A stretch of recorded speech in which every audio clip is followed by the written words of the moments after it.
Around the world, democracy is treated like gravity, invisible, inevitable, unquestioned. We are taught a simple equation. People vote, governments obey. And yet, one of the most powerful states of the modern era never followed this rule. No elections, no parliament with real authority, no opposition parties, and still, stability, still legitimacy, still global influence. Saudi Arabia doesn't contradict democracy. It exposes the conditions under which democracy becomes unnecessary. Elections are not power, money is. Throughout history, elections emerged only when rulers needed something from the population, usually taxes, soldiers, or labour. But what happens when a state doesn't need your money? What happens when oil replaces taxation? The answer is simple and uncomfortable. Representation becomes optional.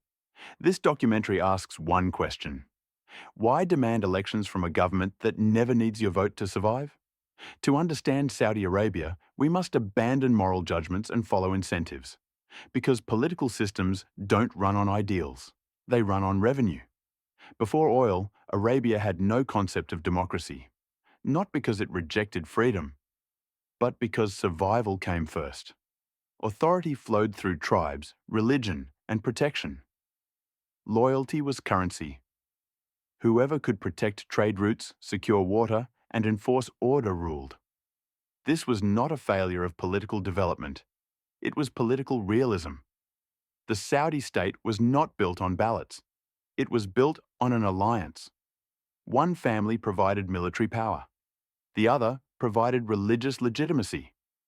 This wasn't tyranny. It was governance in a world without institutions.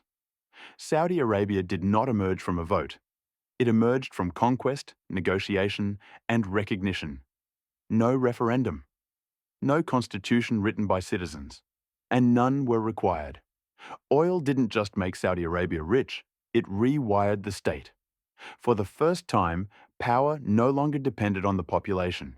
It depended on geology.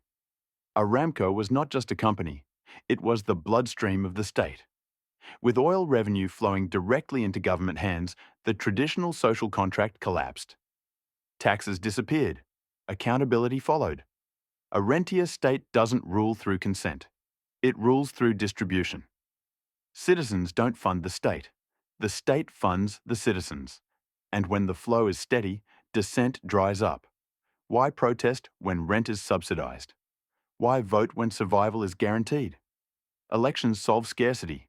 Oil removes it. In Saudi Arabia, the state is the employer. Losing political favor doesn't mean losing elections. It means losing income. Protest requires desperation. Oil eliminates desperation until it doesn't. Democracy promotion ends where oil begins. The deal was simple. Stability for supply. Silence for security. Moral outrage spikes when oil prices are low. It disappears when prices rise. Diversification weakens the rentier model, and with it, absolute control. When people start paying, they start asking.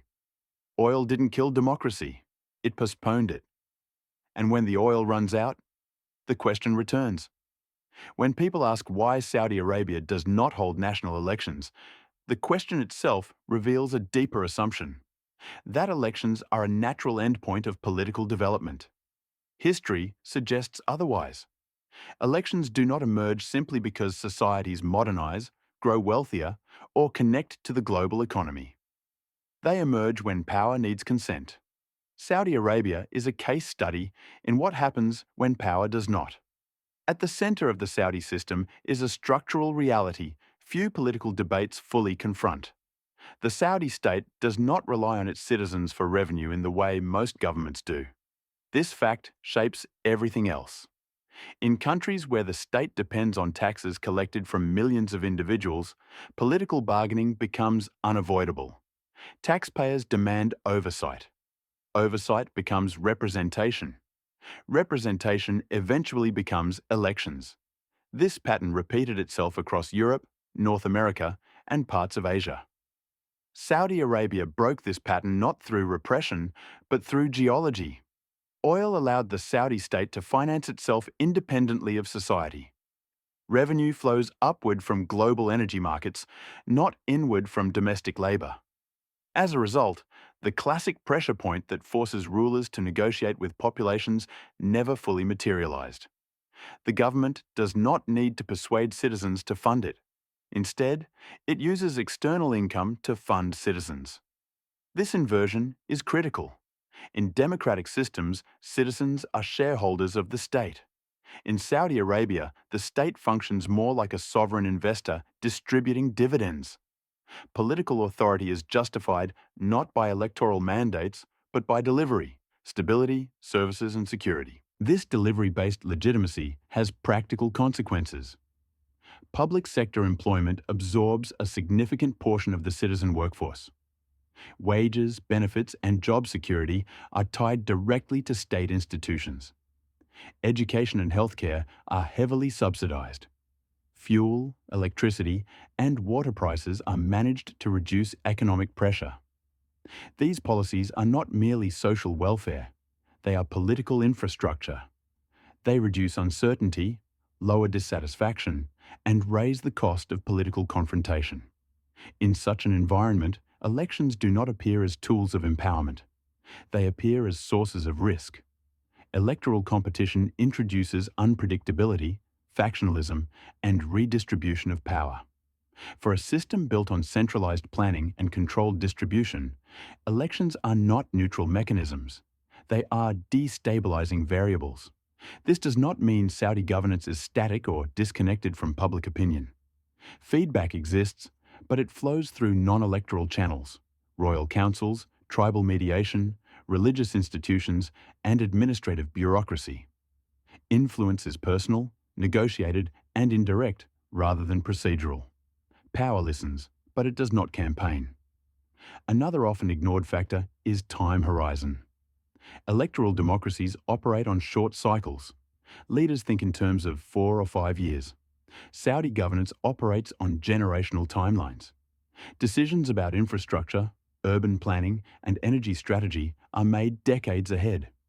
This long-term orientation is easier to maintain in the absence of electoral pressure, where policy reversals are less frequent and continuity is prioritized. Critics often argue that oil wealth merely delays inevitable democratic change. But this assumes democracy is a universal destination rather than a context-dependent outcome. In reality, political systems adapt to incentives. As long as oil revenue remains sufficient to fund the state and placate society, the incentive for electoral reform remains weak. External actors reinforce this equilibrium. Global economies depend on Saudi energy exports. Financial markets depend on price stability. Strategic alliances depend on regional security. These dependencies limit foreign pressure for internal political transformation. Calls for reform rise and fall with oil prices, not principles. However, the Saudi system is not invulnerable. Its strength is also its constraint. Oil-based governance requires continuous revenue. As the global energy landscape shifts, the state faces a dilemma. Diversification requires private sector growth, foreign investment, and eventually broader taxation. Taxation alters the political equation. Once citizens contribute directly to state revenue, expectations begin to change. Recent economic reforms hint at this transition. Value-added taxes, reduced subsidies, and labour market reforms suggest a slow recalibration of the social contract. These measures do not signal immediate democratisation, but they do introduce new pressures. When the state asks more from citizens, citizens begin to ask more from the state. The future of Saudi governance will not be decided by ideology or protest movements alone. It will be decided by balance sheets. If oil continues to underwrite stability, elections will remain unnecessary. If revenue sources diversify in ways that increase citizen contribution, political structures may evolve accordingly. Saudi Arabia's system does not reject democracy as a concept. It renders it redundant under current conditions. Oil wealth defeats elections not by suppressing them, but by solving the problem elections were designed to address: how to hold power accountable when resources are scarce. When scarcity returns, in any form, the logic may change. Until then, the Saudi system remains one of the clearest examples of how economics shapes politics more powerfully than ideals ever could.